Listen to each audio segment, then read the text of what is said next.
Color and contrast is another thing. Color can help communicate the overall feeling of the application. Mood हो सकता है, tone हो सकती है. इसी तरह अगर आप कोई ख़ास किसी चीज़ पे तवज्जो दिलाना चाह रहे हैं किसी यूज़र की, so for that purpose you may be using let's say a red colour. तो ये सारी चीज़ें हेल्पफुल होती हैं फॉर स्पेसिफिक सिनेरियोज के आप किस तरीके से प्ले अराउंड करते हैं. कलर कंट्रास्ट होना बड़ा ज़रूरी है between let's say background colour और फोरग्राउंड में जो कलर यूज़ हो रहा है. सिमिलरली अगर आपके पास एक टेक्स्ट लिख रहे हैं तो उस टेक्स्ट के अंदर भी एम्फसाइज करने के लिए आप डिफरेंट कलर स्कीम्स यूज़ कर सकते हैं in order to bring more attention to certain aspects of the text. तो ये कलर और कंट्रास्ट के थ्रू आप यूज़र्स की अटेंशन ग्रैब करके उनको रेलेवेंट चीज़ों की तरफ डायरेक्ट कर सकते हैं इंस्टेड के वो कंफ्यूजिंगली नेविगेट करते रहें उस इंटरफेस में, रीड थ्रू करते रहें किसी टेक्स्ट में और उनको समझ ना आए कि what is it that you want to do या किस चीज़ पे आप एम्फसाइज करना चाह रहे हैं. सो ये आपके पास कलर और कंट्रास्ट की कुछ यूटिलिटी आ जाती है. यहाँ पे हमारे पास एग्जांपल में शो किया गया है जी कि एक तरफ तो आपके पास वाइट कलर है और उस पर ब्लैक फॉन्ट के साथ लिखा गया है and then there is white colour जिसमें सेम टेक्स्ट ग्रे फॉन्ट में लिखा गया है and the readability difference is very obvious कि ब्लैक टेक्स्ट चूंकि कंट्रास्ट ज़्यादा हो जाता है तो वहाँ पे बहुत अच्छे से उसको पढ़ा जा रहा है लेकिन grey text is not readable. Similarly अगर आप बैकग्राउंड चेंज कर दें तो फोरग्राउंड और बैकग्राउंड का जो डिफरेंस ऑफ कलर है वो अगर ज़्यादा होगा तो that is easily readable as compared अगर ब्लैक बैकग्राउंड पे ग्रे टेक्स्ट लिखेंगे तो that may not be readable. Same चीज़ कि अगर आपके पास ऑल्दो कंट्रास्ट सेम है लेकिन आपने फॉन्ट साइज चेंज कर दिया, now it again makes a difference. अब फॉन्ट साइज जब आप सेम फॉन्ट साइज में कंपैरिजन करेंगे तो वहाँ पे तो कंट्रास्ट ज़्यादा होने से इम्प्रूवमेंट आती है रीडेबिलिटी पे, लेकिन अगर आप इस चीज़ को कंपेयर करें कि फॉन्ट साइज कम होने या ज़्यादा होना for the same level of contrast तो कौन सी चीज़ इफेक्टिव है, तो relatively much more better is the representation where you have a reasonable font size and a reasonable contrast. तो दोनों चीज़ें जब ऐड हो जाएंगी तो वो ज़्यादा अच्छा यूज़र एक्सपीरियंस प्रोवाइड करेंगी. Another important aspect while considering our designs with respect to accessibility is how we arrange things. Layout को कैसे मैनेज करते हैं, टाइपोग्राफी कि उसमें टेक्स्ट को जो प्लेसमेंट है उसको कैसे मैनेज करते हैं. सो इस पर्सपेक्टिव से जब हम बात करते हैं तो it becomes actually very important कि हम लोग ये डिफ्रेंशिएट करें कि वेब की जो आपके इंटरफेस है specially in the context of let's say larger screen sizes जहाँ पे आपके पास मॉनिटर्स आ जाते हैं, लार्जर डिस्प्लेज में आपके पास लैपटॉप्स भी आ जाते हैं इवन, तो इनके ऊपर एरिया बड़ा होता है और नेविगेट करने के लिए usually you are using a mouse pointer. तो आपके पास प्रिसीजन थोड़ी सी हाई होती है कि माउस पॉइंटर को आप किसी एक जगह प्लेस करते हैं तो यू नो एग्जैक्टली कि वो उस जगह पे उस आइकन पे क्या लिखा हुआ है और वो आइकन रीजनेबली इतना बड़ा होता है कि यू नो फॉर श्योर कि क्या चीज़ क्लिक होगी. एज कम्पेयर्ड मोबाइल फोन्स के ऊपर screen size is smaller, the content is again a lot, there may be a lot of content, उसमें बहुत सारे आइकॉन्स हो सकते हैं, उसमें राइटिंग स्पेस हो सकती है and a lot of different things. And then you do not have the mouse pointer, usually you are operating with a finger, thumb हो सकता है, finger हो सकती है. तो अब even among people जो different एजेस के पीपल हो सकते हैं और उसके अंदर फिर आपके पास पीपल विद डिसेबिलिटी भी आ सकते हैं, उनके थंब या फिंगर के साइजेस डिफरेंट हो सकते हैं, फिंगर लेंथ डिफर करने की वजह से एंगल का फ़र्क हो सकता है. तो अब जो आपके पास टारगेट एरिया है वो तो वैसे ही छोटा था, ओवरऑल स्क्रीन छोटी थी और उसमें जिस जगह पर उन्होंने क्लिक करना है यानी आइकॉन जो है वो भी छोटा हो गया. तो ये एक कॉम्प्लिकेटेड सिनेरियो क्रिएट कर देता है कि people click on one thing and they end up clicking on an icon that was right next to the intended thing. तो ये अब आपके पास एक ऐसा सिनेरियो क्रिएट हो रहा था कि जहाँ पे यूज़र एक्सपीरियंस ख़राब हो रहा है. तो इस चीज़ को टैकल करने के लिए टच टारगेट्स का एक कॉन्सेप्ट इंट्रोड्यूस कराया गया कि ऑल्दो द आइकॉन में लुक स्मॉलर, आपके पास अगर लेट्स से यूज़र ने थोड़ा बहुत एंगल पे भी इस चीज़ को आइकॉन को अप्रोच किया तो उसके थोड़ा सा साइड में भी अगर उसने क्लिक कर दिया तो वो भी एरिया उसी आइकॉन की रेंज में कंसिडर किया जाएगा और उस इनपुट को ट्रांसलेट ऐसे किया जाएगा कि जैसे इस यूज़र ने उस आइकॉन के ऊपर ही टैप किया है.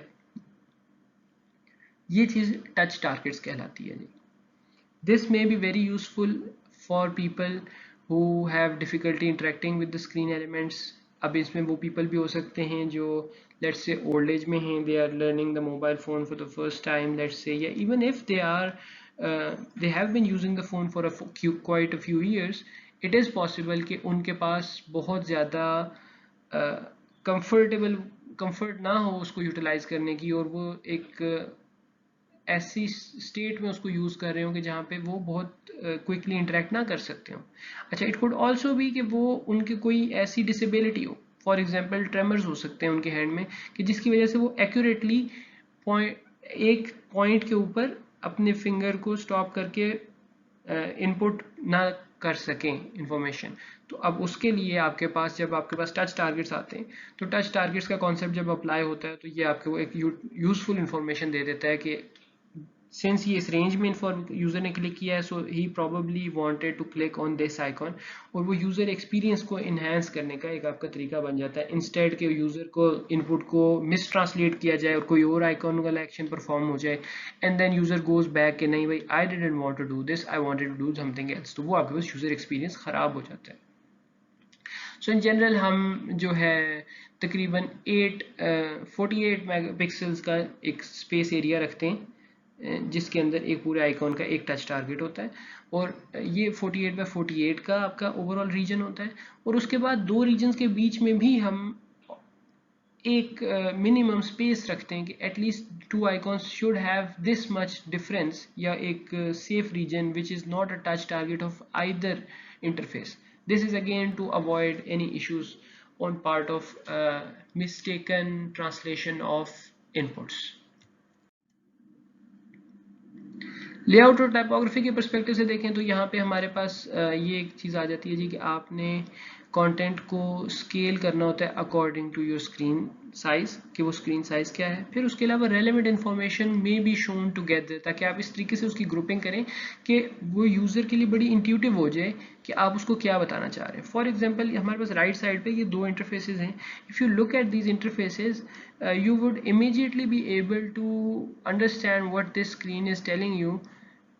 by looking at the left one as compared जो right वाली figure है वो आपको देख के थोड़ा सा understanding उसकी build करनी पड़ेगी कि अच्छा we have been shown R, G and B. R has a certain value, G has a certain value, and then we have some sliders at the bottom of the screen, and those sliders probably relate with the RGB, and still you would not be sure कि in which of the sliders represents R, which slider is associated with the G value, and which slider is associated with blue value.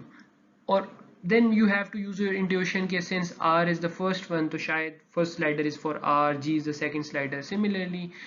अगर R की value आप देखें तो slider is right near the start, तो are की value भी बहुत कम है, सो यू मे अज्यूम कि ओके आर की वैल्यू ही जो है वो फर्स्ट स्लाइडर से कंट्रोल हो रही होगी. लेकिन if you go for the second image जो कि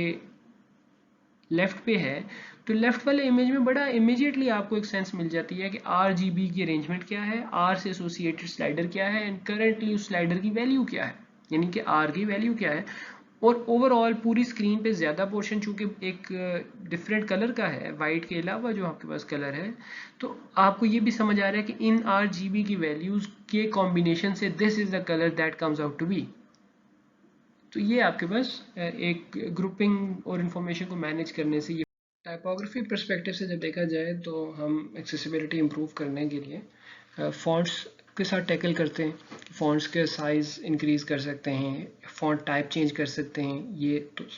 मोस्ट ऑब्वियस ऑप्शंस होती हैं हमारे पास. उसके अलावा कलर के थ्रू हम चीज़ों को, जैसा कि हमने पहले भी डिस्कस किया कि कलर्स जब वेरी करते हैं तो उससे आप रीडेबिलिटी इन्हेंस कर सकते हैं. जिस चीज़ पे एम्फेसिस लाना चाह रहे हैं वो उसका कलर डिफ्रेंशिएट कर सकते हैं ताकि फ़ौरन इंसान उस कलर की तरफ अपनी अटेंशन डाइवर्ट करे. फिर इसी तरह एक्सेसिबिलिटी टेक्स्ट आप यूज़ करते हैं जो कि स्क्रीन रीडर्स एक्सेसिबिलिटी टेक्स्ट को यूटिलाइज करते हुए स्पेसिफिक जो यूज़र होता है उसको वो स्पेसिफिक इंफॉर्मेशन बताता है. तो वो स्क्रीन रीडर जो होता है वो एक्सेसिबिलिटी टेक्स्ट के थ्रू पेज का स्ट्रक्चर डिटरमिन कर रहा होता है और यूज़र को बता रहा होता है कि these are the key pieces of information that are available on this specific page. For example आपने तीन डिफरेंट काइंड्स ऑफ रिसोर्सेज दे दी फॉर द सेम कंटेंट। आपने एक ऑडियो रिकॉर्डिंग दी थी, it could be a podcast और something, फिर आपने यूट्यूब की एक वीडियो दे दी for the same thing, and then you also presented this transcript. उसी वीडियो के अंदर या ऑडियो में जो बात हुई है उसके अंदर जो बात हुई है उसकी ट्रांसक्रिप्ट भी आपने मेंशन की हुई है कि ताकि डिफरेंट यूजर्स उस चीज़ के साथ इंटरेक्ट कर सकें। अब आप एक्सेसिबिलिटी टेक्स्ट जब प्रोवाइड कर देंगे तो स्क्रीन रीडर यूजर को ये बताएगा कि these 3 types of contents are available for the overall topic that is being addressed on the web page. Which one do you want to pursue? अब एक let's say there is someone who has a strong memory with words, so they may go in the direction of let's say audio file. Similarly कोई ऐसा user है जो let's say visual disability से सफ़र कर रहा है, तो अगेन उसके लिए ऑडियो फाइल में बी मोर यूज़फुल। या इट इज़ पॉसिबल कि वो टेक्स्ट को रीड स्क्रीन रीडर को ये चाहे कि स्क्रीन रीडर उस टेक्स्ट को रीड करना शुरू हो जाए जो ट्रांसक्रिप्ट में लिखा हुआ है, so they may choose that option instead of looking going sifting through each of the sources of data. वो एक स्पेसिफिक सोर्स को टैकल कर रहा होगा। तो ये आपके पास एक्सेसिबिलिटी टेक्स्ट की यूटिलाइजेशन आ जाती है। And then we have alternative text. Specially ये यूजफुल हो जाता है जहाँ पे आपके पास इमेजेस आ जाते हैं, विजुअल चीज़ें आ जाती हैं, वहाँ पे आप अल्टरनेटिव टेक्स्ट के थ्रू एक एक्सप्लेनेशन एंटर करते हैं कि this is the information that is being presented in this specific form. अब ये अल्टरनेटिव टेक्स्ट जो होता है यूजुअली थोड़ा सा डिटेल्ड होता है, इट्स नॉट वेरी जेनेरिक कि let's say there is a picture जिस तरह फिगर में शो की हुई है टोक्यो टावर की, तो you don't just write as an alternative text के इमेज ऑफ जापान। थोड़ा सा आप स्पेसिफिक होते हैं। इट कुड बी लाइक कि जैसे इमेज में शो किया गया है Tokyo tower and skyline at night, तो अब ये कॉन्टेक्स्ट भी क्लियर कर रहा है। ऑब्जेक्ट ऑफ इंटरेस्ट तो टोक्यो टावर है और उसके साथ जो उसका कॉन्टेक्स्ट है कि स्काई लाइन नज़र आ रही है और sky line at the night, तो वो टाइम का कॉन्टेक्स्ट भी क्लैरिफाई कर रहा है। Similarly it could B an evening sky line view in the specific location, तो अब वो पूरी लोकेशन यानी कि जो सिटी है, जो स्टेट है और उसकी कोई ख़ास लोकेशन है, तो वो सारी इंफॉर्मेशन दे रहा है for informing the user at a greater length. एक और एस्पेक्ट जो आएगा कि जब हम लोग आइकॉन्स डिज़ाइन कर रहे हैं और आइकॉन्स की जो स्पेसिफिक इंफॉर्मेशन मेंशन कर रहे हैं एक्सेसिबिलिटी टेक्स्ट में, तो we should be very careful कि हम एक्सेसिबिलिटी टेक्स्ट में आइकॉन का नाम ना मेंशन करें बल्कि उसका एक्शन मेंशन करें। So even if the icon is of a pencil, you don't write pencil, instead you right the accessibility text कि जो उस एक्शन को रिप्रेजेंट करेगा। अब एक पेंसिल को देख के एक यूजर क्या सोचता है कि now this is there for editing something, तो आपने एडिट का वर्ड यूज कर लिया टू, ताकि जब स्क्रीन रीडर उस चीज को उस ऑप्शन को पढ़ के बता रहा हो किसी स्पेशल पर्सन को, तो वो एडिट का वर्ड रीड करे instead of a pencil. Similarly navigation menu के लिए शो या हाइड नेविगेशन मेन्यू, इस तरह से आपने उसकी स्पेसिफिक एक्शन को आपने हाईलाइट किया यूजिंग द एक्सेसिबिलिटी टेक्स्ट।